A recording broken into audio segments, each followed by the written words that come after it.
Kwa jina la Mwenyezi Mungu mwingi wa rehema, mwenye kurehemu. Imewakaribia watu hisabu yao, nao wamo katika mghafala wanapuuza. Hayawafikii mawaidha mapya kutoka kwa Mola wao mlezi, ila huyasikiliza na huku wanafanya mchezo.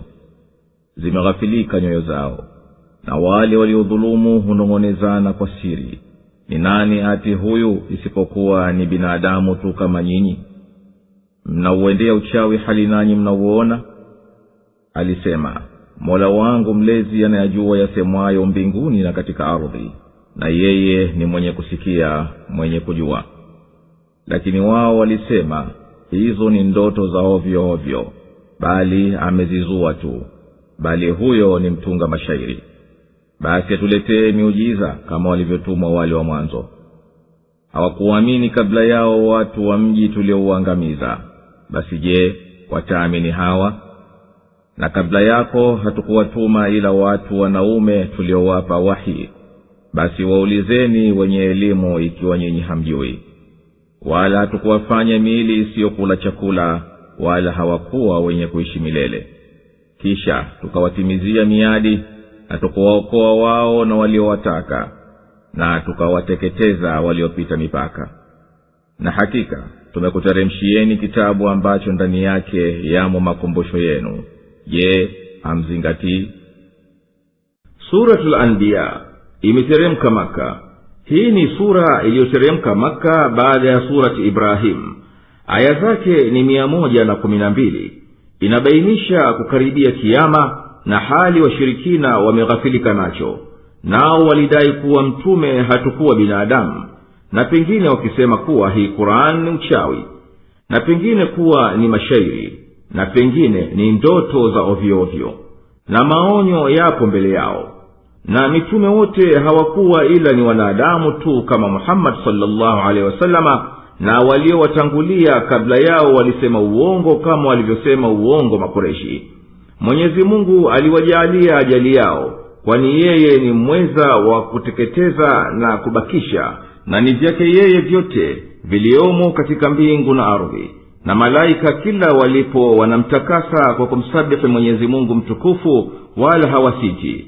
Na hakika kwenda sawa mbingu na ardhi ni dalili kuwa muumba wake ni mmoja, kwani lau kuwa wangalishirikiana waumbaji mambo yangelifisidika. Na mitume wote wamekuja na amri ya kuabudiwa Mwenyezi Mungu peke yake, wala hana mwana, wala asiseme yeyote kuwa yeye ni Mungu pamoja na Mwenyezi Mungu. Wasemao hivyo malipo yao ni Jahannam. Na subhanahu kabainisha utukufu wa viumbe vyake na ajabu za uumbaji wake wa mbingu na ardhi, na akabainisha hali ya washirikina na makafiri. Naye subhanahu wa ta'ala amenabihisha vipi Mwenyezi Mungu mtukufu anavyowahifadhi watu, na akaashiria subhanahu nini malipo ya makafiri siku ya kiyama. Na akataja hadithi ya Musa na Harun pamoja na Firauni, na hadithi ya Ibrahim pamoja na kaumu yake, na alivyomneemesha kwa dhuria wema. Naye subhanahu wa ta'ala ametaja hadithi ya Lut na kaumu yake, na walivyoangamizwa, na hadithi ya Nuh alayhi salam na ukafiri wa kaumu yake, na walivyoteketezwa isipokuwa walioamini. Kisha subhanahu wa ta'ala akaashiria hadithi za Suleiman na Daud na Ayub na Ismail na Idris na Dhulkifli na Dhunnun na Maryam, na akataja habari za Juj na Majuj. Naye subhanahu amebainisha vitendo vyema na matunda yake, na malipo watayolipwa wenye kumcha Mungu na wakatenda mema, na hali yao siku ya kiyama, na rehema ya Mwenyezi Mungu katika ujumbe wa Muhammad, na maonyo ya Mwenyezi Mungu kwa washirikina, na kwamba hakika amri yote ni yake yeye anavyohukumu, na yeye ndiye mbora wa mahakimu. Umewakaribia washirikina wakati wao wa kuhesabiwa siku ya kiyama, na wahali wameghafilika na kitisho chake wanapuuza kuiamini. Haiwajii Qur'ani kutokana na Mola wao mlezi pale inapoteremka kuwakumbusha ya kuwanufaisha, ila wao huisikiliza na hali wao wameshughulika na mengine yasiyo na faida nao, wakicheza kama wachezavyo watoto wadogo. Nyoyo zao zimo katika pumbao, hazizingatii, wameshikilia kuficha njama zao za kumpinga nabii na Qur'ani, wakiambizana wenyewe kwa wenyewe, huyu Muhammad si chochote ila ni mtu tu kama nyinyi, na mtume hawi ila malaika. Basi je, mnamsadiki Muhammad na mnahudhuria baraza za uchawi, na hali nyinyi mnaona kuwa hakika huo ni uchawi? Mtume kwa kuwa Mwenyezi Mungu kamjulisha waliokuwa kiyasema kwa siri, aliwaambia, Mola wangu mlezi anayajua yote yanayosemwa katika mbingu na katika ardhi, na yeye ndiye anayesikia kila linalosikiwa na anajua kila linalotokea. Bali wao wakasema, hizi ni mchanganyiko wa ndoto alizoziota Muhammad, bali kazua tu na akamsingizia Mwenyezi Mungu kwa uongo. Kisha wakaacha hayo na wakasema, bali huyu ni mtunga mashairi, anaziteka nafsi za wenye kumsikiliza. Kama kweli, basi na atuletee muujiza hasa wa kuonyesha ukweli wake, kama walivyotumwa manabii wa zamani wakitiwa nguvu kwa miujiza mbalimbali. Hizo kaumu tulizoziangamiza baada ya kukadhibisha hiyo miujiza hazikuamini. Basi je, watakujaamini hawa yatakuwadia hayo yatakayo? Ewe nabii, kabla yako wewe hatukuwatumia watu ila watu wa kibinadamu vile vile, ambao tuliwafunulia dini waifikishe kwa watu. Basi enyi mnaokataa, waulizeni wanazuoni wajuwao elimu za vitabu vilivyoteremka, ikiwa nyinyi hamyajui hayo. Wala sisi hatukuwajalia mitume kuwa na miili na kutalifiana na miili ya wanadamu wengine, wakawa wanaishi bila chakula na wakabaki siku zote, na wala hawakuwa wanaishi daima milele. Kisha tukawatimizia na tukawahakikishia ahadi, na tukawaokoa wao, na pamoja nao tukawaokoa tuliotaka kuwaokoa miongoni mwa waumini. Na makafiri waliovuka mipaka tuliwaangamiza kwa kukadhibisha kwao na kuukataa ujumbe wa nabii wao. Sisi hakika tumekuteremshieni kitabu, ndani yake yamo mawaidha ya kuwakumbusheni, ikiwa mtakisoma na mtayatenda yaliyomo ndani yake. Basi huwaje mkakipuuza na mkakikataa? Je, inda na upumbavu umefika hadi ya kukufikisheni ya hali hii mlio nayo, mkawa hamuelewi lipi lenye manufaa nanyi mkalikimbilia? Na mingapi katika miji iliyokuwa ikidhulumu tumeiteketeza, na tukawasimamisha baada yao watu wengine. Basi walipoihisi adhabu yetu, mara wakaanza kukimbia. Msikimbie, na rejeeni kwenye zile zile starehe zenu na maskani zenu, mpate kusailiwa. Wakasema, ole wetu, hakika sisi tulikuwa madhalimu. Akikuacha hicho kuwa kilio chao, mpaka tukawafanya kama waliofyekwa wamezimika. Na hatukuziumba mbingu na ardhi na vilivyo baina yao kwa mchezo. Kama tungelitaka kufanya mchezo, tungejifanyia sisi wenyewe, lao kwamba tungelikuwa ni wafanyao mchezo. Bali tunaitupa kweli juu ya uongo, ikauvunja na mara ukatoweka. Na ole wenu kwa mnayoyazua. Na ni vyake yeye tu Mwenyezi Mungu vilivyomo mbinguni na katika ardhi, na walioko kwake hawafanyi kiburi wakaacha kumwabudu, wala hawachoki. Wanamtakasa usiku na mchana, wala hawanyong'onyei. Au wamepata miungu katika ardhi inayofufua? Lao wangelikuwamo humo miungu wengine isipokuwa Mwenyezi Mungu, basi bila shaka hizo mbingu na ardhi zingelifisidika. Subhanallah, ametakasika Mwenyezi Mungu, Bwana wa Arshi, na hayo wanayoyazua. Yeye hahojiwi kwa yatendayo, na wao ndio wanaohojiwa kwa wayatendayo. Au wanawaabudu miungu mingine badala yake? Sema, leteni ushahidi wenu. Haya ni ukumbusho wa hawa walio nami, na ukumbusho wa walio kabla yangu, lakini wengi wao hawaijui kweli, na kwa hivyo wanapuuza. Na hatukumtuma kabla yako mtume yeyote, ila tulimfunulia ya kwamba hapana Mungu isipokuwa mimi, basi niabuduni mimi tu. Na wanasema, Ar-Rahman, mwingi wa rehema, ana mwana. Subhanahu, ametakasika na hayo. Bali hao ni watumwa waliotukuzwa. Hawamtangulii kwa neno, nao wanafanya amri zake. Anayajua yaliyo mbele yao na yaliyo nyuma yao, wala hawamwombei yoyote ila yule anayemridhia yeye, nao kwa ajili ya kumwogopa wananyenyekea. Na yeyote kati yao atakayesema, mimi ni Mungu, badala yake, basi huyo tutamlipa malipo yake Jahannam. Hivyo ndivyo tuwalipavyo wenye kudhulumu. na wengi katika watu wa miji tuliiteketeza kwa sababu ya ukafiri wao na kuwakadhibisha manabii, na baada yao tukasimamisha kaumu nyingine zenye hali bora na mwisho mwema kuliko hao. Na tulipotaka kuwateketeza na wakahisi ukali wa adhabu yetu na uwezo wetu wa kuwateremshia hayo watakayoyapata, wakafanya haraka kukimbia kama wanyama hayawani ati kutafuta kuokoka. Enyi wapinzani, msikimbie, hapana kitu chochote kitakachokulindeni na adhabu ya Mwenyezi Mungu. Rudini kwenye zile neema na majumba mliokuwa nayo. Huenda watumishi wenu na wenzenu wakukutakeni msaada na rai kama ilivyokuwa ada yenu. Wapi hamtoweza, kwa kuwa hao makafiri wamekwisha sikia wanavyokejeliwa na wanavyoitwa kwenda teketezwa, na wanayakini nako. Basi watasema, hakika kweli sisi tulikuwa ni wenye kudhulumu tulipoyaacha yanayotunafiisha na tusiziamini ishara za Mola wetu mlezi. Maneno hayo hawaachi kuyakariri na kuyapigia makelele mpaka kwa adhabu yetu tukawafanya kama mimea iliyotekwa na moto uliozimika, hawana tena uhai.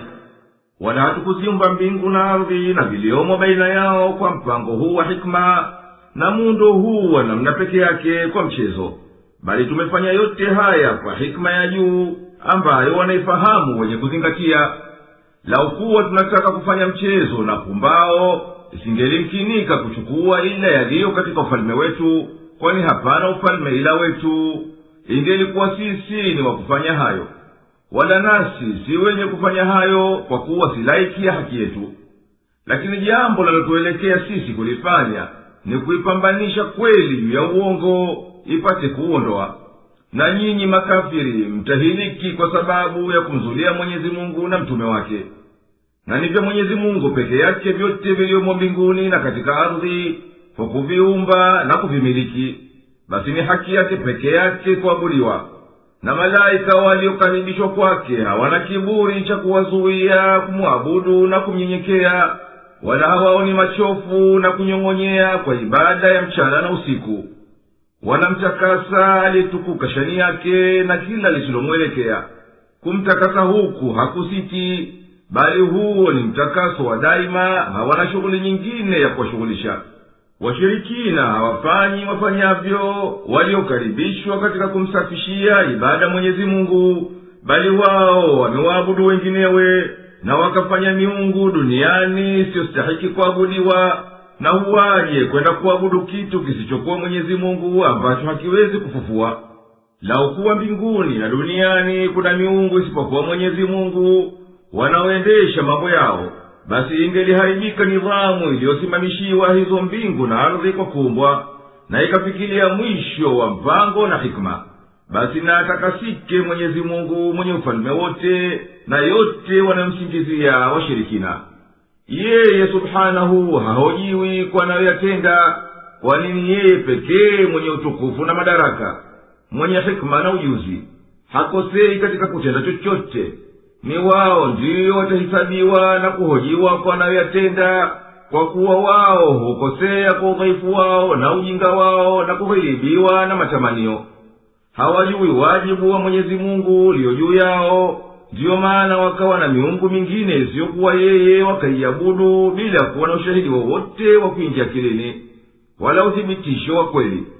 Ewe nabii, waambie, leteni uthibitisho wenu kama kweli Mwenyezi Mungu anamshirika katika utawala, hata kafaa kushirikishwa katika kuabudiwa. Hii Qur'ani iliyokuja kukumbusha umati wangu kwa linalowajibika, na hivi vitabu vya manabii wengine vilivyokuja kukumbusha kaumu za kabla yangu, vyote hivyo vimesimama juu ya tauhidi, upweke wa Mwenyezi Mungu. Lakini wengi wao hawajui yaliyokuja ndani ya vitabu hivyo, kwa sababu hawajishughulishi kuyazingatia yaliyomo humo. Basi wao wamekuwa wenye kuipuuza imani ya Mwenyezi Mungu. Ewe nabii, sisi hatukumtuma mtume yeyote kabla yako, ila tulimpa wahi, yani ufunuo, awafikishie watu wake kuwa hastahiki kuabudiwa isipokuwa mimi. Basi nisafieni ibada iwe kwangu tu. Na baadhi ya makafiri wa Kiarabu walisema, Ar-Rahmani, Mwenyezi Mungu mwingi wa rehema, ana mwana, kwa yale madai yao kuwa malaika ni binti za Mwenyezi Mungu. ametakasika na kuwa na mwana, kwani hawa malaika ni waja wake waliotukuzwa tu kwa kuwakaribisha na kwa wanavyomwabudu yeye. Hawamtangulii Mwenyezi Mungu kwa kauli yao wainenayo kabla ya yeye kuwapa ruhusa, na wao hawatendi lolote ila kwa amri yake tu, wala hawapindukii mipaka ya amri anayoamrisha. Mwenyezi Mungu anazijua hali zao zote na vitendo vyao vyote walivyovitanguliza na walivyoviakhirisha, wala hawamwombei mtu kwake ila kwa aliyeridhia Mwenyezi Mungu. Na wao jinsi ya wingi wa hofu yao kumwogopa Mwenyezi Mungu mtukufu na kumtukuza yeye, daima wanahadhari naye. Na miongoni mwa malaika atakayesema mimi ni Mungu wa kuabudiwa badala ya Mwenyezi Mungu, huyo tutamlipa kwa kumtia jehanamu. Mfano wa malipo hayo tunamlipa kila mwenye kupindukia mipaka ya haki na wakajidhulumu nafsi zao kwa kudai uungu na kuingia katika ushirikina. Je, hao waliokufuru hawakuona kwamba mbingu na ardhi zilikuwa zimeambatana, kisha sisi tukazibandua na tukajalia kwa maji kila kilicho hai? Basi je, hawaamini? Na tukaweka katika ardhi milima iliyodhibiti ili isiwayumbishe, na tukaweka humo njia pana ili wapate kuongoka. Na tukaifanya mbingu kuwa dari iliyohifadhiwa, lakini wanazipuuza ishara zake. Na yeye ndiye aliyeumba usiku na mchana na jua na mwezi, vyote katika anga vinaogelea. Nasi hatukumjalia mwanadamu yeyote kabla yako kuwa na maisha milele. Basi je, ukifa wewe, wao wataishi milele? Kila nafsi itaonja mauti, na tunakujaribuni kwa mtihani wa shari na kheri, na kwetu sisi mtarejeshwa. Na wakikuona waliokufuru hawakufanyi wewe ila ni kitu cha maskhara tu. Je, ndiye huyu anayeitaja miungu yenu, na hali wao wanakataa kumkumbuka Rahman mwingi wa rehma? Mwanadamu ameumbwa na haraka, nitakuonyesheni ishara zangu, basi msinihimize. Na wanasema, ahadi hii itatokea lini, ikiwa nyinyi mnasema kweli? Lao wangelijua wale waliokufuru wakati ambao hawatauzuia moto kwenye nyuso zao wala migongo yao, na wala hawatanusuriwa. Bali utawafikia kwa ghafla na utawashtua, na wala hawataweza kuurudisha, wala hawatapewa muhula. Na mitume walio kabla yako walikwisha dhihakiwa, kwa hivyo wale waliowafanyia maskara yaliwafika yale waliokuwa wakiyafanyia dhihaka. Wenye kukufuru wamepofuka, na hawaoni kuwa mbingu na ardhi hapo mwanzo zilikuwa zimeshikamana. Kwa uwezo wetu tukazibambandua mbalimbali, na tukajalia kutokana na maji ambayo hayo si kitu hai, kila chenye uhai kutokana na hayo hayo. Basi je, baada ya yote haya wangali kupuuza tu, na hawaamini kuwa bila shaka yoyote hapana Mungu isipokuwa sisi? Je, hao waliokufuru hawakuona kwamba mbingu na ardhi zilikuwa zimeambatana, kisha sisi tukazibambandua na tukajalia kwa maji kila kilicho hai? Basi je, hawaamini? Aya hii ina maana ya kisayansi yenye kutilia nguvu nadharia ya elimu za kisasa katika kuumbwa sayari na ardhi. Nayo ni kuwa mbingu na ardhi asili yao zilikuwa zimeshikamana. Na ukweli wa sayansi zinazokubaliwa ni kuwa hakika ziliambatana, na sayansi mbalimbali zinathibitisha hayo. Na zipo nadharia nyingine kadhaa wa kadhaa ambazo kwazo zaweza kuelezea dhahiri ya mambo haya, lakini bado kuthibiti nadharia mojapo kwa njia ya mkato kwa wanazuoni kwa kuwafikiana wote. Kwa kuonyesha mfano, tutataja nadharia mbili. Nadharia ya kwanza imehusu kuumbwa kwa mfumo wa jua, yani solar system. Kwa mfano, imethibiti kuwa mawingu au umande uliozunguka jua ulianza kuenea kwenye anga hilo baridi, na chembe-chembe za gasi zinazofanya hayo mawingu au moshi zikakusanyika kwenye chembe-chembe za vumbi linalokwenda kwa kasi kubwa. Kisha chembe-chembe hizo zikawa zinagongana na zinarindikana, na huku ndani yake zikawamo gasi nzito, na kukazidi kurindika na kujumuika kwa kupita mamilioni na mamilioni ya karne, mpaka zikafanyika sayari na mwezi na ardhi kwa umbali unaostahiki. Na yajulikana kuwa huku kukusanyika na kurindika huzidisha mbinyo, yani presha, na huo huzidisha joto. Na gamba la ardhi lilipoingia kupoa, na wakati ziliporipuka volkano, ardhi ikapata mvuke wa maji na gasi ya carbon dioxide iliyotokana na mripuko ya volkano, na katika iliyosaidia kupatikana oksijeni katika hewa. Baada ya hapo ni nishati na nguvu za miale ya jua kwa njia ya mwanga juu ya mimea na majani ya mwanzo. Ama nadharia ya pili imehusiana na uumbaji wa ulimwengu kwa jumla, ambao kwa muhtasari unaelezwa na kauli yake mtukufu, zilikuwa zimeambatana, yani zimeshikamana na kuwa kitu kimoja. Na hayo ndiyo yaliyofikiria mwishoni elimu ya sayansi katika uumbaji wa ulimwengu.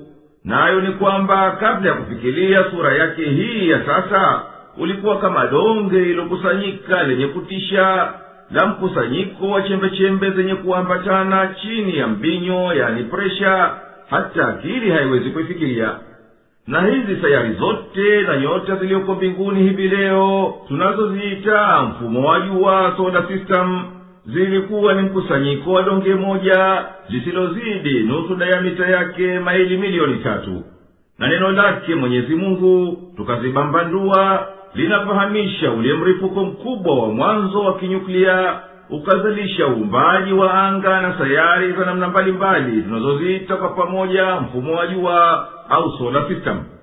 Na tukajalia kwa maji kila kilicho hai. Aya hii imethibitisha uhakika wa kisayansi uliothibitishwa na ncha mbalimbali za elimu. Imethibitisha cytology, sayansi ya cells, yani halaya, kwamba maji ni muhimu kabisa katika ujengaji wa cells zote za vitu vilivyo hai, ikiwa mimea au wanyama.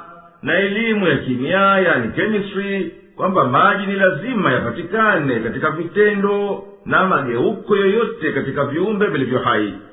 Basi hayo maji ama yawe ni kiungo, kitu cha kusaidia au cha kuwamo ndani ya kitendo, au ni matokeo yake.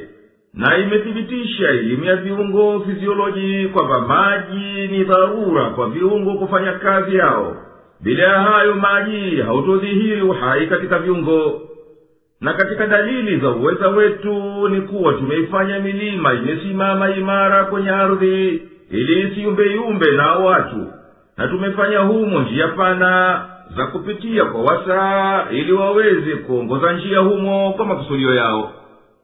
Maoni ya wataalamu juu ya aya 31. Na tukaweka katika ardhi milima iliyothibiti ili siwayumbishe, na tukaweka humo njia pana ili wapate kuongoka. Ilivyokuwa ndani ya ardhi kila kitu kimeyayuka, na lau kuwa milima imewekwa tu katika baadhi ya sehemu za huu mpira wa dunia kama majabali yaliyonyanyuka juu tu, uzito wao ungelisababisha gamba la dunia liumbe au lipindane na kupasuka.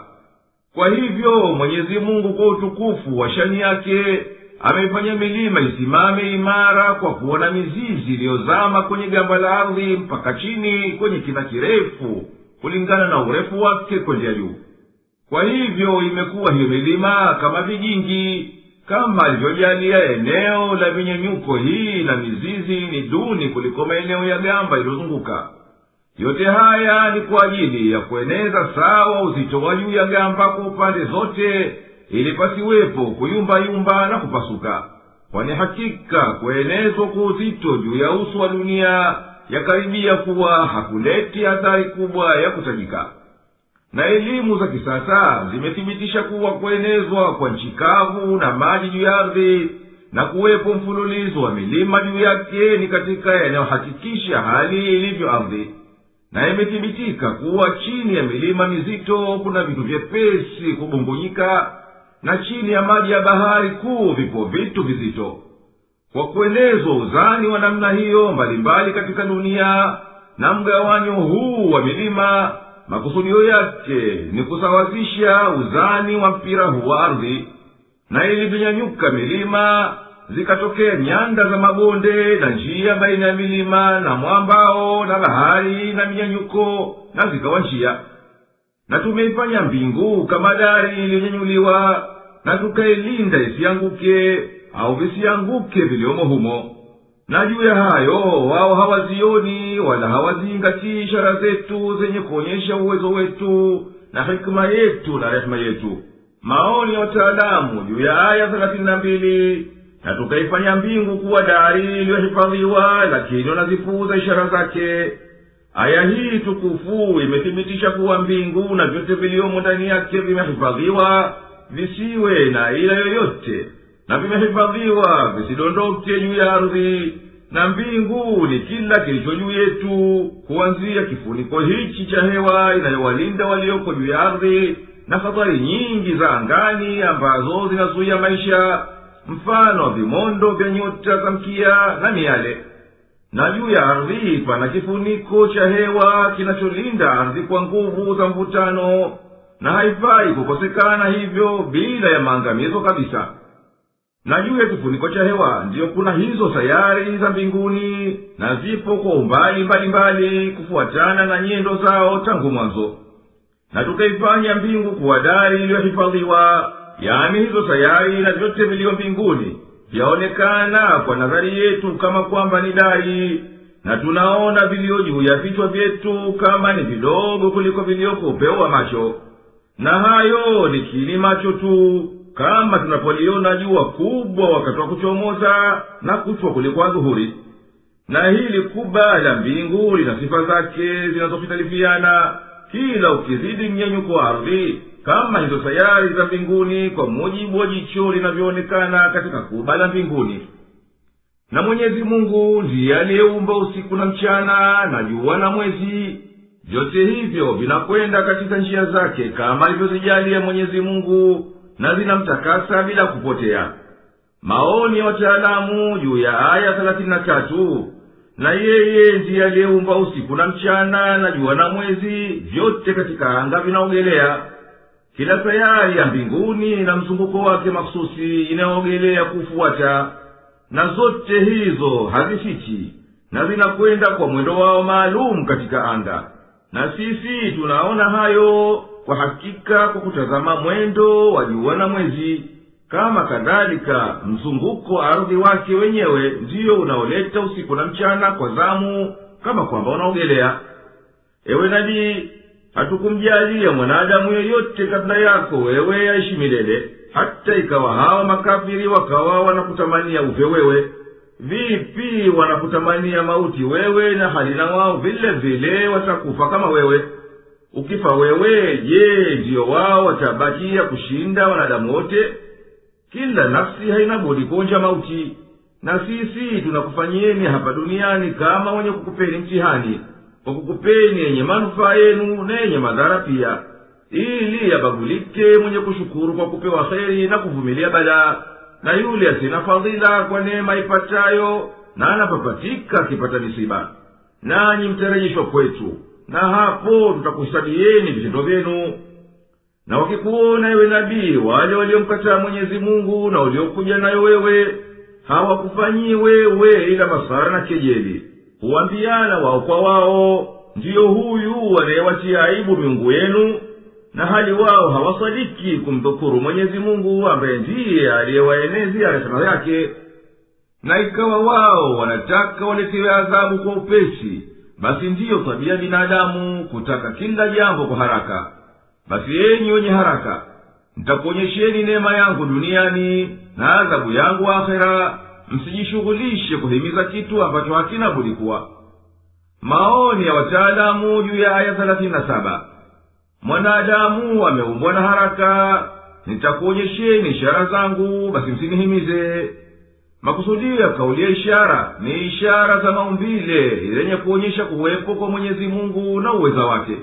Na ujuzi wa elimu za sayansi utavumbua kwa mujibu wa itavyonyanyuka kile binadamu, na hayo ni kwa mujibu wa miadi iliyowekwa kwa wakati wake. Kila ukifika wakati maalum, Mwenyezi Mungu hudhihirisha ishara zake, au huwasahilishia wanadamu njia za kufikiria ishara hizo. Na makafiri wanaohimiza adhabu na huku wanaona haiwi, wanasema, lini yatakuwa hayo mnayotuahidi yenyi waumini, kama kweli hayo myasemayo? Lau kuwa hao waliomkufuru Mwenyezi Mungu wangelijua hali yao wakati watakapokuwa hawawezi kuondoa moto kwenye nyuso zao na migongo yao, na wala hawampati wa kuwasaidia kuondoa, wasingelisema wayasemayo. Kiyama hakiwajii kwa kukitarajia kutokea kwake, bali kitawazukia kwa ghafula tu, kiwabadaishe wasiweze kukirudisha, wala wao hawatapewa muhula wa kutubia na kutafuta udhuru kwa waliokwisha yatenda. Na mitume wa kabla yako yaliwapata vile vile ya kufanywa kejeli na makafiri katika kaumu zao, ikawateremkia hao waliokataa mitume na kuwafanyia maskhara adhabu hiyo hiyo ambayo wao walifanyia maskhara na kejeli. Sema, nani anayekulindeni usiku na mchana na Ar-Rahman mwingi wa rehema? Bali wao wanapuuza kumkumbuka Mola wao mlezi. Au wao wanao miungu wataweza kuwakinga nasi? Hao hawawezi kujinusuru nafsi zao, wala hawatalindwa nasi. Bali tuliwastarehesha hawa na baba zao mpaka umri ukawa mrefu kwao. Je, hawaoni ya kwamba sisi tunaifikia ardhi tukiipunguza ncha zake? Basi je, hao ni wenye kushinda? Sema, mimi nakuonyeni kwa wahi, na viziwi hawasikii wito wanapoonywa. Na wanapoguswa na mpulizo mmoja wa adhabu itokayo kwa Mola wako mlezi, bila shaka wao husema, ole wetu, hakika tulikuwa wenye kudhulumu. Nasi tutaweka mizani za uadilifu kwa siku ya Kiyama. Basi nafsi haitadhulumiwa kitu chochote, hata ikiwa ni uzito wa chembe ya khardali tutaileta, nasi tunatosha kuwa washika hisabu. Na kwa yakini tuliwapa Musa na Harun kipambanuzi na mwangaza na makumbusho kwa wachamgu, ambao wanamhofu Mola wao mlezi faraghani na wanaiogopa saa ya Kiyama. Na haya ni makumbusho yaliyobarikiwa tuliyoyateremsha. Basi je, mnayakataa?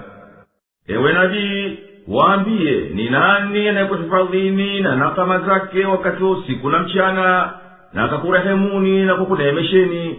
Hapana wezaye hayo, lakini wao wanaipuuza Kurani ambayo ndiyo inawakumbusha ya kuwafaa na kuwalinda na adhabu. Kwani wao wanao miungu wa kuwalinda na adhabu itokayo kwetu? Hasha! Hiyo miungu yao haiwezi kujilinda wenyewe, licha kumlinda mwinginewe. Wala hapana yoyote awezaye kumlinda yoyote kati yao karibu yake au pamoja naye pindi tukitaka kumwadhibu na kumteketeza. Sisi hatufanye haraka kuadhibu hawa kwa ukafiri wao, lakini tunawapururia na kuwastarehesha katika uhai wa dunia, kama tulivyostarehesha baba zao kabla yao, mpaka umri ukawa mrefu kwao. Je, wanajitia upofu hawaoni yanayowazunguka, wakaona kuwa sisi tunaiendea nchi na tukaipunguza ncha zake kwa ushindi wa waumini? Ni wao ndiyo wenye kushinda au waumini ambao Mwenyezi Mungu amewaahidi kuwasaidia na kuwaunga mkono? Maoni ya wataalamu juu ya aya 44. Je, hawaoni ya kwamba sisi tunaifikia ardhi tukipunguza mipaka yake? Basi je, hao ni wenye kushinda? Aya hii ni katika aya za miujiza ya kisayansi katika Kurani tukufu. Hii inaonyesha kuwa dunia si duara kamili, na wataalamu wa sayansi hawakutamakani kupima masafa ya dunia barabara mpaka kiasi ya miaka 250 tu takriban. Walipoingia kikundi cha mabingwa waliohusika na elimu ya kupima marefu baina daraja mbili za urefu, yani longitude, na hayo kwa pahala mbalimbali duniani. Katika kupima huku ikadhihiri kuwa nusu ya kati ya dunia kwenye ikweta inazidi kuliko nusu ya poles kwa takriban kilomita 21.5. Yani dunia imepungua katika ncha zake, yani katika poles. Na inajulikana maalum kuwa sura ya dunia na masafa yake ndiyo msingi katika kuchorwa kwa ramani. Ewe nabii, sema, sikuhadharisheni kwa maneno yanayotokana nami, lakini nakuhadharisheni kwa wahi, yani ufunuo unaotokana na Mwenyezi Mungu mtukufu ulionijia mimi, na huo ni wa haki na kweli. Lakini hao kwa sababu ya kupuuza kwao kurefu kuipuuza sauti ya haki, Mwenyezi Mungu ameyaziba masikio yao mpaka wakawa kama viziwi, na kiziwi hasikii wito wanapohadharishwa na adhabu, na kuwa na yakini kuwa nao wakisibiwa hata na chembe ya adhabu ndogo walioifanyia masara hupiga kelele kwa hofu wakisema, ole wetu, hakika sisi tulikuwa tunajidhulumu nafsi zetu na tukuwadhulumu wenginewe tulipoyakataa tuliyoambiwa. Na sisi tunaweka mizani ya kupimia kwa uadilifu siku ya Kiyama, basi hadhulumiwi mtu kwa kupunguziwa wema wake au kuongezewa maovu yake. Hata ikiwa ni kiasi ya uzani wa chembe ndogo hii, tutaileta na tutaihisabu, na yatosha kuwa ni sisi ndiyo wa kuhisabu. Basi hapana atakayedhulumiwa kitu. Maoni ya wataalamu juu ya aya 47. Nasi tutaweka mizani za uadilifu kwa siku ya Kiyama, basi nafsi haitadhulumiwa kitu chochote, hata ikiwa ni uzito wa chembe ya khardali tutaileta, nasi tunatosha kuwa washika hisabu. Aya hii tukufu inaonyesha kuwa chembe ya khardali ni hadi ya udogo katika mizani. Imethibitika kwa majaribio ya sayansi kuwa kilogramu ya chembe za khardali ni chembe 9,013. Kwa hivyo chembe moja ya khardali ni takriban sehemu moja katika 1000 ya gramu, yani takriban sawa na miligramu moja. Na huu ni uzito mdogo kabisa unaojulikana katika mbegu za mimea mpaka sasa. Kwa hivyo hutumiwa katika kupimiwa vitu vidogo vidogo kabisa. Na Musa na Haruni tuliwapa Taurati ya kupambanua baina ya kweli na uongo, na halali na haramu. Na juu ya hivyo, hiyo ni nuru ya kuwaongoa watu wafuate njia ya kheri na uongozi mwema, na ni kumbusho la kuwafaa wacha Mungu ambao wanamhofu Muumba wao mwenye kumiliki mambo yao yote, juu ya kuwa wako mbali na watu na wala hawamwoni mtu. Nao wamo katika hofu ya daima, kuihofu siku ya Kiyama. Na hii Kurani ni kumbusho lenye kheri nyingi. Tumekuteremshieni kama tulivyomteremshia Musa, basi yawaje nyinyi mwikatae, na hali nyinyi ndiyo mnaostahiki zaidi kuiamini kuliko watu wote. Na hakika tulikwisha mpa Ibrahimu uongofu wake zamani, na tulikuwa tunamjua. Alipomwambia baba yake na watu wake, ni nini haya masanamu mnayoyashughulikia kuyaabudu? Wakasema, tumewakuta baba zetu wakiyaabudu. Akasema, bila shaka nyinyi na baba zenu mmekuwa katika upotofu uliodhahiri. Wakasema, je, umetujia kwa maneno ya kweli au wewe ni katika wachezao tu? Akasema, bali Mola wenu mlezi ni Mola mlezi wa mbingu na ardhi, ambaye ndiye aliyeziumba, na mimi ni katika wenye kuyashuhudia hayo. Na wallahi nitayafanyia vitimbi masanamu yenu haya baada ya mkisha geuka kwenda zenu. Basi akayavunja vipande vipande ila kubwa lao, ili wao walirudie. Wakasema, nani aliifanyia haya miungu yetu? Hakika huyu ni katika waliodhulumu. Wakasema, tumemsikia kijana mmoja akiwataja, anaitwa Ibrahim. Wakasema, mleteni mbele ya macho ya watu wapate kumshuhudia. Wakasema, je, wewe umeifanyia haya miungu yetu, ewe Ibrahim? Akasema, bali amefanya hayo huyu mkubwa wao. Basi waulizeni ikiwa wanaweza kutamka. Basi wakajirudi nafsi zao, wakasema, hakika nyinyi mlikuwa madhalimu.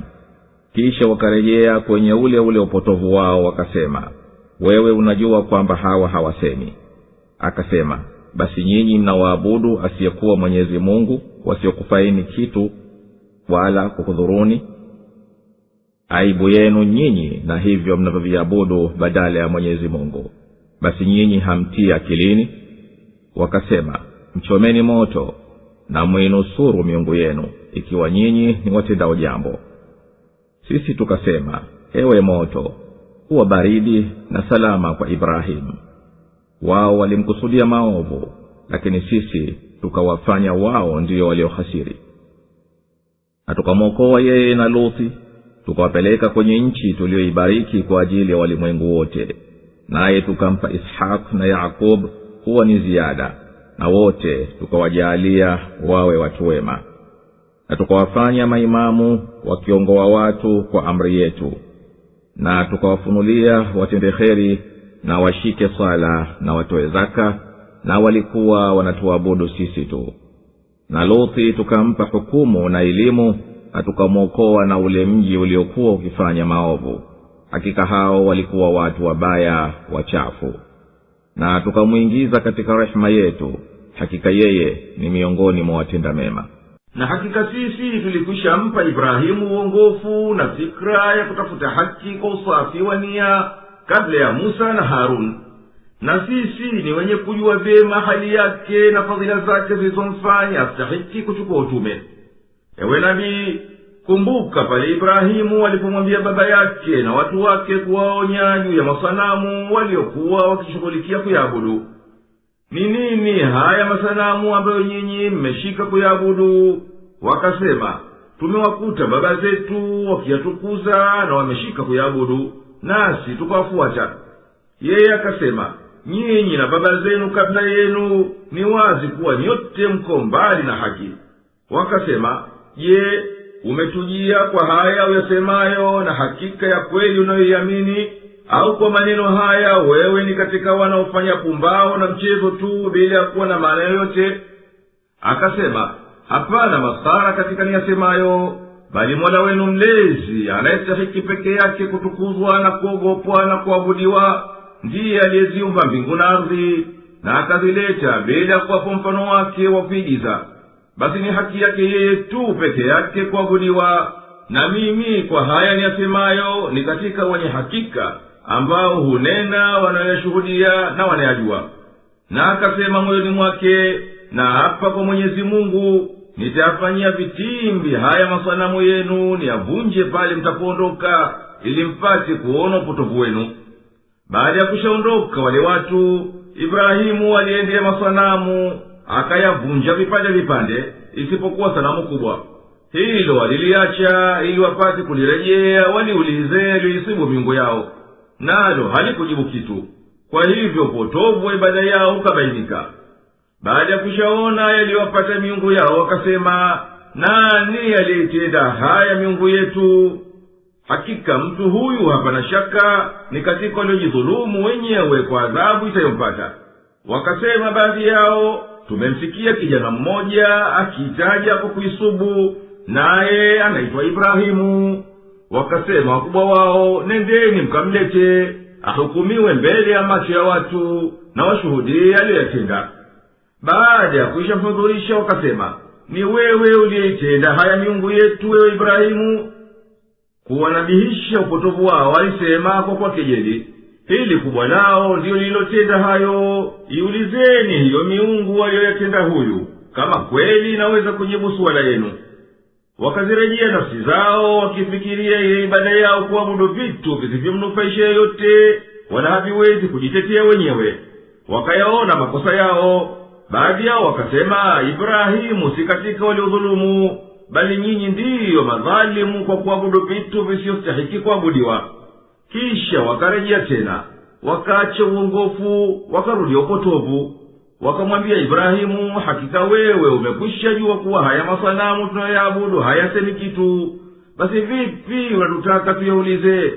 Ibrahimu akasema, ikiwa hali yao haya masanamu ni hii, hayawezi kitu, na nyinyi ndiyo mahusiano yenu nao ni hivi, basi nyinyi mmekuwa mnaacha kumwabudu Mwenyezi Mungu, na badala yake mnaabudu vitu visivyokupeni faida hata chembe mkiviabudu, wala havikudhuruni kwa lolote mkiviachilia mbali.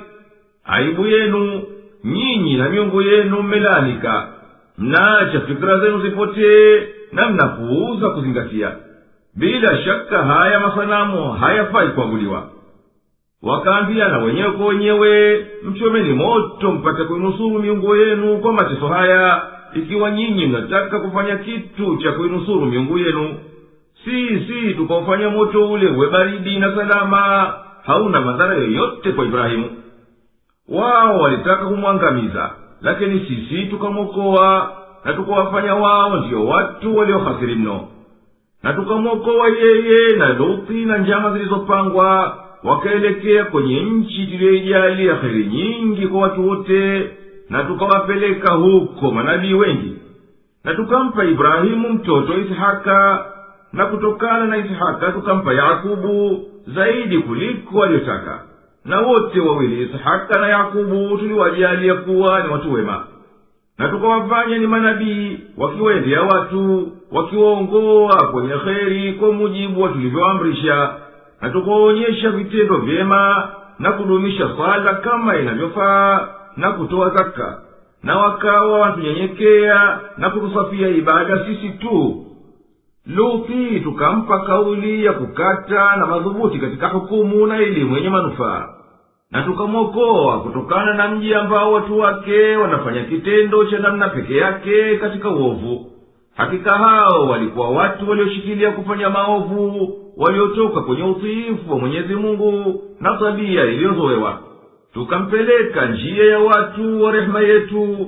Hakika huyo alikuwa miongoni mwa watu wema aliowakusanya Mwenyezi Mungu katika rehema yake, na akawakujulia msaada wake. Na Nuhu alipoita zamani, nasi tukamuitikia, na tukamwokoa yeye na watu wake kutokana na shida kubwa, na tukamnusuru na watu waliozikanusha ishara zetu. Hakika hao walikuwa watu wabaya, basi tukawazamisha wote.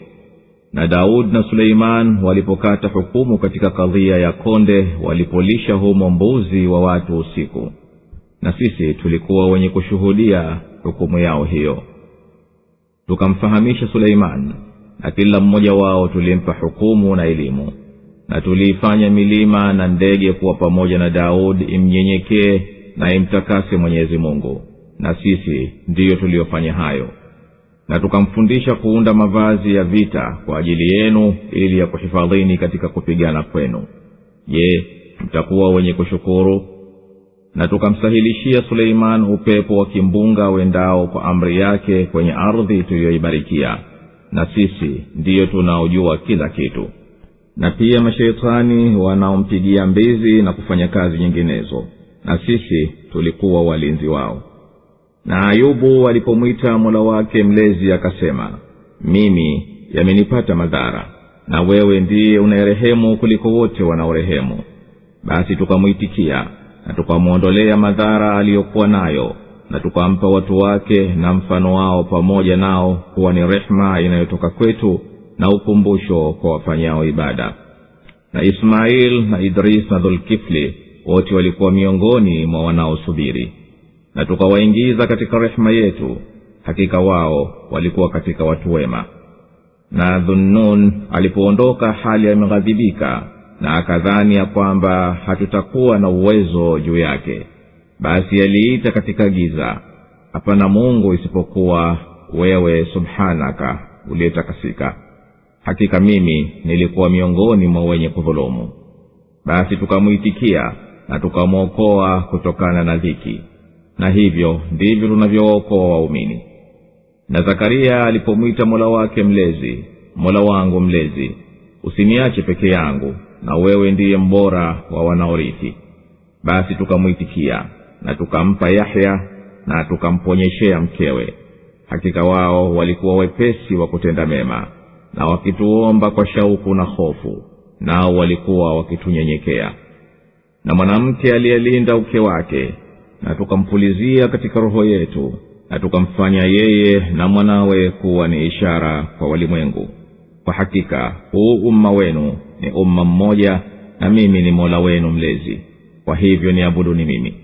Nao wakalikata jambo lao hili mapande mapande baina yao, wote watarudi kwetu.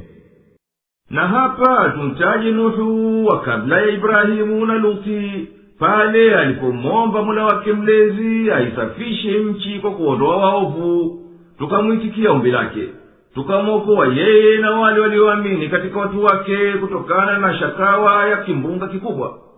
Tukamlinda kwa nusura yetu na vitimbi vya kaumu yake waliozikanusha ishara zetu zenye kuthibitisha utume wake. Hakika hao walikuwa watu wa shari, basi tukawagharikisha wote. Ewe nabii, wataje Daudi na Suleiman walipotoa hukumu katika kesi ya konde iliyoingiliwa na mbuzi wa watu mbali usiku na wakala mazao yake. Na sisi tulikuwa tunajua hukumu iliyohusiana na kesi hiyo. Kisa cha hiyo hukumu, mbuzi waliingia usiku mmoja katika konde ya mtu, wasibakishe kitu.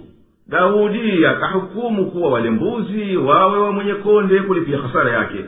Suleimani akatoa hukumu nyingine akasema, mbuzi wale wabakie mikononi mwa mwenye konde mpaka itapomea tena mazao yake, na avumilie kwa aliyompata, na baada yake warejesheane. Basi tulimfahamisha Suleimani hiyo fatwa, na wote wawili tuliwapa hikma na elimu ya maisha na mambo yake. Na tulimfanyia Daudi pamoja na milima itii na imtakase Mwenyezi Mungu kama alivyokuwa anamtakasa ye Daudi na kila lisiyokuwa inamwelekea Mwenyezi Mungu. Na kadhalika tuliwafanya ndege hivyo hivyo wamsabihe Mwenyezi Mungu pamoja naye. Na tulifanya hayo kwa uweza wetu usioshindika. Tukamfundisha Daudi kufuma nguo za chuma ili zikulindeni katika vita vyenu.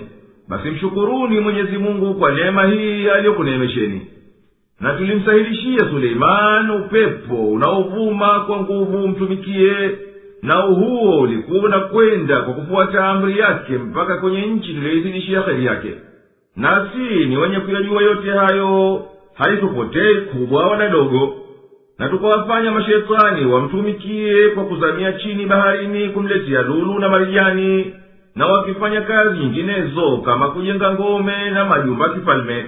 Na sisi tulikuwa tukiwaangalia katika kazi zao hizo. Basi hapana hata mmoja wao aliyepata shida, wala hawakuvunja amri ya Suleimani. Ewe nabii, mtaji Ayubu pale alipomwita Mola wake mlezi, na maradhi yalikwisha mdhoofisha, na akasema, ewe Mola wangu mlezi, hakika nimesibiwa na madhara na yananiuma, na wewe ni mbora wanaorehemu. Tukamwitikia kwa aliyoyaomba, tukamwondolea madhara na tukampa watoto kwa kadiri ya waliokwisha kufa. Na tukamwongezea mfano wa wale kuwa ni rehema iliyotokana na fadhila yetu, na pia likuwa ni kumbusho kwa wenginewe wanaotuabudu ili wapate na ukusubiri kama alivyosubiri yeye, na wakatumai kupata rehema ya Mwenyezi Mungu kama alivyotumai yeye. Ewe nabii, watajie watu wako habari za Ismail na Idris na Dhulkifli. Wote hao ni miongoni mwa wanaosubiri wakahimili taklifa na shida, na tukawajalia miongoni mwa watu wa kupata rehema yetu. Hakika hao ni katika waja wetu wema. Ewe nabii, taja kisa cha Yunus aliyemezwa na samaki pale alipoona dhiki kwa vile watu wake walipopuuza wito wake, naye akawahama akenda mbali nao, na huku amewakasirikia. Akadhani ya kuwa Mwenyezi Mungu amemruhusu kuwahama na kwamba haitopita hukumu juu yake. Samaki akammeza na akaishi katika kiza cha bahari. Akamwita Mola wake mlezi kwa kumnyenyekea na kuungama aliyokuwa nayo, akasema, ewe Mola wangu mlezi, hapana wakuabudiwa kwa haki ila wewe. Ninakutakasa na kila lisilokuelekea wewe. Ninaungama kwa hakika mimi nilikuwa miongoni mwa waliodhulumu nafsi zao kwa kutenda yasiyokupendeza. Tukamwitikia kwa aliyokuwa akiyaomba, na tukamvua na dhiki aliyokuwa nayo. Na mfano wa hivi ndivyo tunavyookoa waumini wanaoungama makosa yao na wakatuomba kwa usafi wa moyo. Na kitaje kisa cha Zakaria alipomwita Mola wake mlezi baada ya kushaona uweza wake subhanahu kwa alivyomtia katika nafsi yake matarajio ya rehema yake. Alisema, ewe Mola wangu mlezi, usiniache mpweke bila ya kuwa na mrithi, na wewe ndiye mbora wanaorithi, kwani wewe ndiye utakayebaki baada ya kumalizika viumbe vyote. Tukamtimizia matumaini yake, na tukamwitikia dua yake, na tukamtunukia juu ya ukongwe mwanawe Yahya. Tukamfanya mkewe tasa aweze kuzaa. Hakika wasafi hao manabii walikuwa wepesi wa kutenda kheri tunayoitaka waitende, na wanatuomba kwa kutumai rehema yetu na kuihofu adhabu yetu, na walikuwa hawamtukuzi mtu wala hawamwogopi mtu isipokuwa sisi tu. Pamoja na hawa, simulia kisa cha Mariamu aliyeulinda uke wake, nasi tukamfikishia siri katika siri zetu. Tukamjalia chukue mimba bila ya mume, na tukamjalia mwanawe azaliwe bila baba. Akawa yeye na mwanawe dalili iliyo wazi ya uweza wetu kugeuza sababu na vinavyosababishwa. na hakika sisi ni waweza wa kila kitu. Hakika mila hii nayo ndiyo Uislamu, ndiyo mila iliyo sahihi inayokupasini kuilinda, kwa kuwa ni mila moja iliyoshikamana wala ikuhatilifiana baina hukumu zake. Basi nanyi msifarikiane katika mila hii kwa makundi na vyama. Na mimi ndiye Muumba wenu na mwenye kumiliki mambo yenu yote, basi niabuduni mimi tu, wala msinishirikishe na mwingine. Na juu ya kuwepo uongozi huu, aghlabu ya watu wamegawanyika kwa mujibu wa matamanio yao, wakafanya mambo yao ya dini mapande mapande, wakawa makundi mbalimbali, na kila kundi laturejea sisi tulihisabie vitendo vyake. Na atendaye mema naye ni muumini, basi haitakataliwa juhudi yake, na hakika sisi tunamwandikia.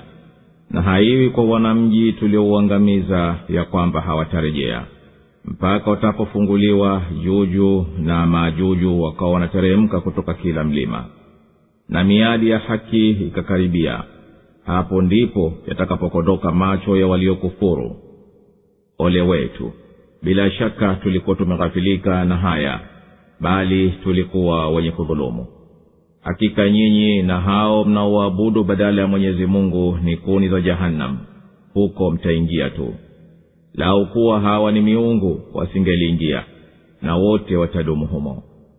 Lao wao humo ni kupiga mayowe, na wala hawatasikia. Ama wale ambao wema wetu umewatangulia, hao watatenganishwa na hayo, hawatausikia mvumo wake, na wao watadumu katika yale zinayoyatamani nafsi zao. Hicho kitisho kikubwa akitwahuzunisha, na malaika watawapokea. Hii ndiyo siku yenu mliokuwa mkiahidiwa, siku tutakapozikunja mbingu kama mkunjo wa karatasi za vitabu. Kama tulivyoanza umbo la mwanzo tulirudisha tena. Ni ahadi iliyo juu yetu, hakika sisi ni watendao. Na hakika tulikwisha andika katika Zaburi baada ya kumbukumbu ya kwamba nchi watairithi waja wangu waliowema. Hakika katika haya yapo mawaidha kwa watu wafanyao ibada. Nasi hatukukutuma ila uwe ni rehma kwa walimwengu wote. Sema, hakika imefunuliwa kwangu ya kwamba hakika Mungu wenu ni Mungu mmoja tu. Je, mmesilimu? Na kama wakigeuka, basi sema, nimekutangazieni sawa sawa, wala sijui yako karibu au mbali hayo mlioahidiwa. Hakika yeye anajua kauli ya dhahiri na anajua miafichayo. Wala sijui pengine huu ni mtihani tu kwenu na starehe mpaka muda kidogo. Sema, Mola wangu mlezi, hukumu kwa haki, na Mola wetu mlezi ni mwingi wa rehema, aombwaye msaada juu ya mnayoyazua. Basi mwenye kutenda vitendo vyake vyema, naye ni mwenye kumwamini Mwenyezi Mungu na dini yake aliyoiridhia, hatopunguziwa kitu katika juhudi yake, bali atalipwa malipo kamili. Na sisi ni wenye kuiandika hiyo juhudi yake, basi hakitopotea kitu. Na haitakuwa kwa watu wa mji tuliouteketeza kwa sababu ya dhuluma yao kwamba hawatarejea kwetu siku ya Kiyama, bali hapana budi kuwa watarejea, na tutawahisabia vitendo vyao viovu. Mpaka itapofunguliwa milango ya shari na ufisadi, wakaingia wana wa Juju na Majuju, wakikimbizana kuteremka milimani na majiani kwa kufanya vitendo vya fujo na rabsha. Na ikakaribia miadi iliyo haina budi kutimizwa, nayo ni siku ya Kiyama. Wakawa wale waliokufuru wanakutanika, wakikodoa macho yao kwa wingi wa kitisho, wakipiga makelele kusema, kitisho gani hichi cha kutuangamiza? Hakika sisi tulighafilika na siku hii, bali tulikuwa ni wenye kujidhulumu nafsi zetu kwa ukafiri na inda. Wataambiwa makafiri hawa, nyinyi na hiyo miungu mliokuwa mkiabudu badala ya Mwenyezi Mungu ni kuni za moto wa Jahanamu, nyinyi mtaingia humu mwadhibiwe. La, kama hawa mlioabudu badala ya Mwenyezi Mungu ni miungu inayostahili kuabudiwa, wasingeliingia nanyi humo. Na nyote wenye kuabudu na kuabudiwa mtabaki motoni, wala hamtatoka.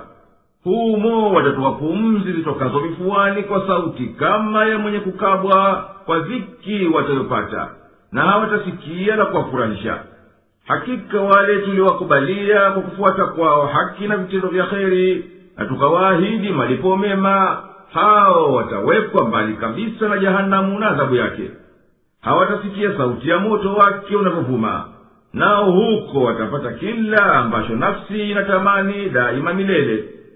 Hawatuhuzunishwa na kitisho kikubwa kinachowafadhaisha makafiri, na malaika watawapokea kwa kuwapongeza kwa kusema, hii ndiyo siku yenu ya neema aliyokuahidini Mola wenu mlezi. Siku tutapozikunja mbingu kama zinavyokunjwa karatasi katika kitabu, na tutawarejeza viumbe kwa ajili ya hisabu na malipo. Wala hatushindwi kuwarejeza, kwani tuliwaumba mara ya kwanza, na kama tulivyoanza tutawarejeza. Ahadi yetu kwa hayo ni ahadi ya kweli. Daima sisi tunatenda tunayoyaahidi. Na tulikwisha andika katika Zaburi, nacho ni kitabu cha Daudi baada ya Taurati, kwamba nchi watairithi waja wangu waliowema, wapate kuitengeza na kusahilisha njia za maisha bora humo. Bali wenye upole watairithi nchi, ni Zaburi hiyo 37:11. Wenye haki watairithi nchi, na watakaa humo milele, Zaburi 37:29.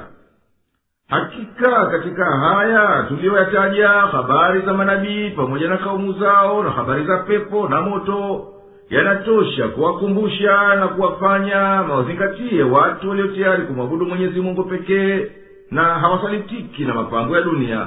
Na hatukukutuma ewe nabii ila uwe ni rehema kwa walimwengu wote. Ewe nabii, sema, hakika kiini cha wahi alionipa Mwenyezi Mungu ni kwamba hakika nyinyi hamna Mungu isipokuwa yeye, na yote yaliyobakia niliyofunuliwa yanafuata asili hii. Ikiwa mambo ni hivyo, basi nakuwajibikieni mjisalimishe na mnyenyekee kwa Mwenyezi Mungu peke yake. Wakitokujali wito wako, basi waambie, nimekufunzeni yote yaliyoniamrisha Mola wangu mlezi, na kwa hivyo tumekuwa sawa kwa kuyajua hayo. Wala mimi sijui hayo ya kufufuliwa na kuhesabiwa mlioahidiwa yatakuwa karibu au mbali. Hakika Mwenyezi Mungu anayajua yote yasemwayo, mnayoyadhihirisha na mnayoyaficha. Na sijui pengine huko kupewa muhula na kuakhirishwa adhabu, nyinyi ndiyo Mwenyezi Mungu anakufanyeni mtihani tu, na kukuseresheni kwa ladha za maisha, mpaka alipokadiria Mwenyezi Mungu kukuhesabieni kwa hikma yake. Ewe nabii, sema, ewe Mola mlezi, tuhukumu baina yangu na hawa niliowafikishia wahi kwa uadilifu, ili wasiwe sawa waumini na makafiri. Na Mola wetu mlezi mwenye kuneemesha kwa neema kubwa, mwenye kustahiki kuhimidiwa na kushukuriwa, ndiye wakutakiwa msaada kuvunja uzushi mnaozua, enyi makafiri.